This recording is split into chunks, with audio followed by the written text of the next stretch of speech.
Olá, seguidores. Nesse vídeo eu vou falar sobre BRZP11. O FIPE provavelmente é o melhor fundo de infraestrutura que a gente tem disponível no mercado. Que é o Thiago PS, seu canal Fique Esperto. E antes de tratar aqui dos fundamentos de BRZP, vou mostrar aqui o porquê que eu estou falando isso, de que é o melhor fundo de infraestrutura que a gente tem aqui disponível para o investidor. Então, aqui eu vou começar mostrando para vocês o crescimento da renda que esse fundo vem apresentando desde que ele veio em bolsa. Então, notem aqui que em 2020 ele pagava 17 centavos por cota, depois foi para 20, 28, 33, depois começou a crescer muito, né? Atualmente aqui a gente está com rendimento de 92 centavos até o mês de junho de 2026. E aqui um detalhe, ele já projetou aqui um aumento para 1,20 por cota aqui para o ciclo 2026 até 2027, ou seja, de julho de 26 até junho de 2027, um rendimento de 1,20 por cota. Então imagina só quanto que essa pessoa que comprou lá atrás não está recebendo aqui de dividendos agora com esses pagamentos. Mas, enfim, aqui, no entanto, algo que provavelmente afasta muitos investidores é o dividend yield com esse patamar de distribuição. Porque o mercado ele fica de olho nesse crescimento de rendimento, tá? Por exemplo, aqui no momento que eu estou gravando, a cota está em R$ 175. Com esse rendimento de 1,20, eu estou falando de 0,68% apenas. Então, realmente um dividend yield bem exprimido. No entanto, o mercado ele aceita esse rendimento porque ele fica bastante de olho no crescimento de rendimento que, que esse fundo pode apresentar. Assim, aqui um ponto eu deveria ter deixado bem claro, que esse daqui é um FIPE, ou seja, é para investidores qualificados. Então é para quem tem alguma certificação ou mais de R$ 1 milhão investidos, tá?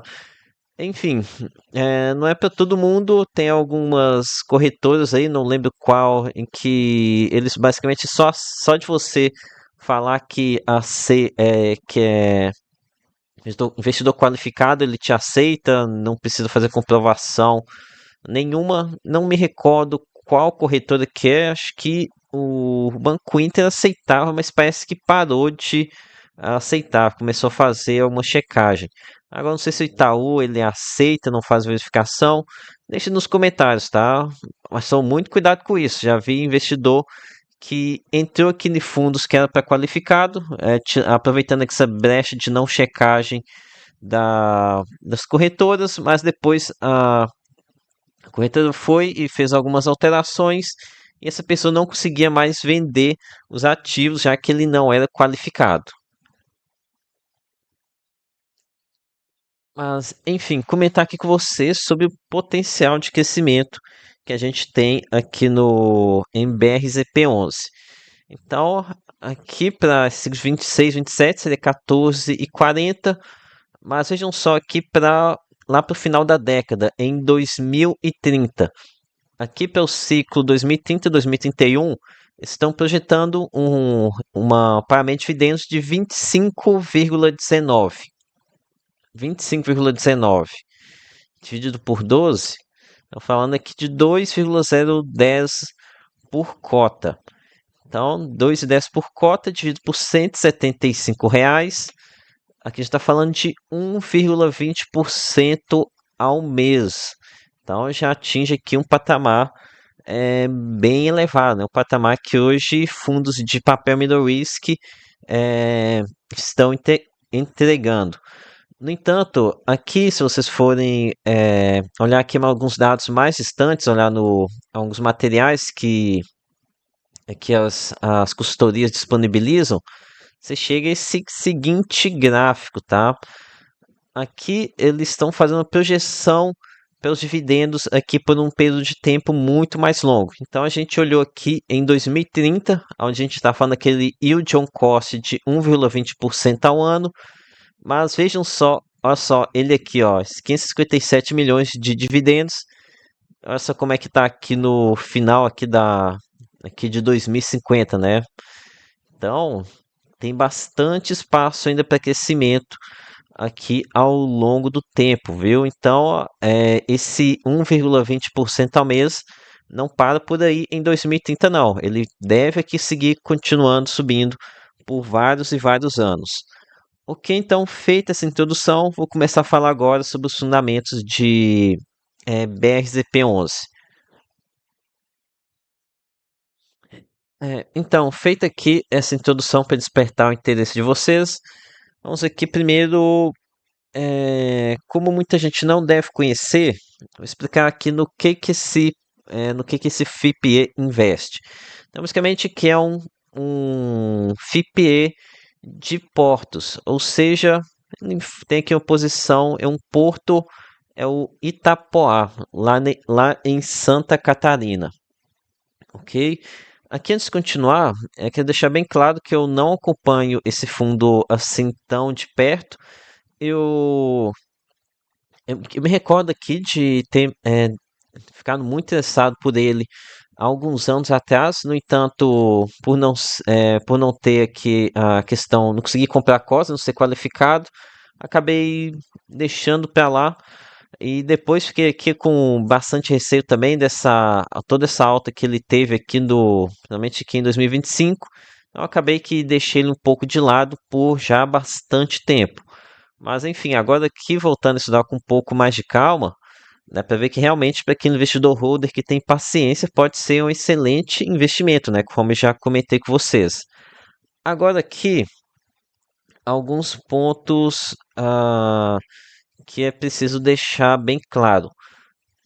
Primeiro deles, trata-se de uma concessão, ou seja, que ele não possui a propriedade do porto, vai, a, ele vai aqui oferir renda, né? Ele vai tirar proveito, oferir renda dessa concessão, que no caso, concessão de 30 anos, ou seja, vai até 2050, a gente já passou apenas 6 anos, então tem muita coisa pela frente, dá para mais do que recuperar o investimento feito aqui no BRZP11.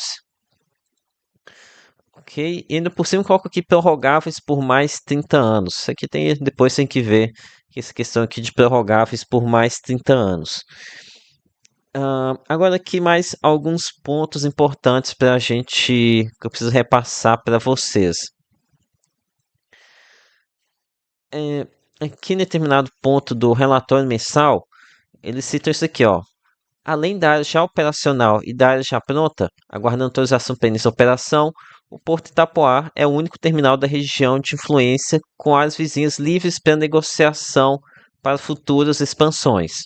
Então, vocês estão aqui de olho em expansão, tá? Expansão é algo costuma ter uma atratividade muito boa. Agora, aqui um ponto também que eu sei que é muito delicado para a maioria dos investidores fundos imobiliários é a questão do endividamento, que infelizmente alguns fundos de lajes acabaram traumatizando muitos investidores que não querem saber de endividamento nem pintado de ouro. Mas enfim, aqui BRZP11 possui sim um endividamento, tá? Que no caso de 1,4 bilhão de reais. Na verdade, que dívida líquida seria 660 milhões de reais. Entanto que eu lembro vocês de alguns pontos. Já trata-se de uma operação geradora de caixa. Isso aqui é um ponto fundamental, tá? Até aqui, ó, esse indicador, dívida líquida sobre EBITDA. Traduzindo, dívida líquida sobre capacidade de geração de caixa da empresa. A gente está falando de 0,70. Traduzindo, com menos de um ano, na verdade, pouco mais de um semestre, a geração de caixa realizada pela operação é suficiente para pagar o endividamento. Então, o endividamento aqui considero como muito baixo, ainda mais para uma operação que gera muito caixa, aparentemente aqui possui uma boa estabilidade, aqui uma clara tendência de crescimento. E aqui um outro ponto também é importante comentar com vocês. Não necessariamente esse endividamento vai estar caindo. Então a gente pode ver que o endividamento subiu aqui, ó, de 2024 para 2025, saiu de 1,3 bilhão para 1,42 bilhão de reais. No entanto, acredito que boa parte dos próximos endividamentos deve ser questão de CAPEX de expansão. CAPEX de expansão é bem menos arriscado, né? Você já tem a geração de caixa, você está expandindo porque você acredita que tem alguma aumento aqui de demanda. Você pode fazer algo não tão agressivo assim, talvez uma expansão aqui de acordo com a demanda. Aqui tem, muito se fala aqui em questão de déficit aqui em portos aqui no Brasil, que precisa investir muito em infraestrutura. Aqui é um ponto que ainda precisa estudar, tá? Sobre essa questão de déficit de portos aqui em Santa Catarina. Mas enfim, aqui resumindo, questão de endividamento é muito tranquilo, tá? Muito tranquilo mesmo. Aqui o dividendo pago de 230 milhões de reais. Aqui o lucro foi de 585 aqui no ano de 2025. Aqui o EBITDA, então, maior ainda, 984 milhões de reais. Então, acredito que esse dividendo não seja algo, algo fora da curva, algo como assim não recorrente, algo sustentável, muito pelo contrário, é mais que sustentável, inclusive com possibilidade de crescimento. Então, concluindo aqui, para ser bem sério, não consigo encontrar nenhum ponto negativo em BRZP11, pelo menos fundamentos. Mas o principal problema entre aspas, seja o dividend yield baixo no curto prazo. Algo que eu sei que provavelmente incomoda muito os investidores rentistas, né? Rentista quer renda logo no D1, né? Mas então é isso, excelente fundo. Então é isso, lembre-se nada que recomendação de compra e de venda, estão tocando a campanha aqui. Até a próxima.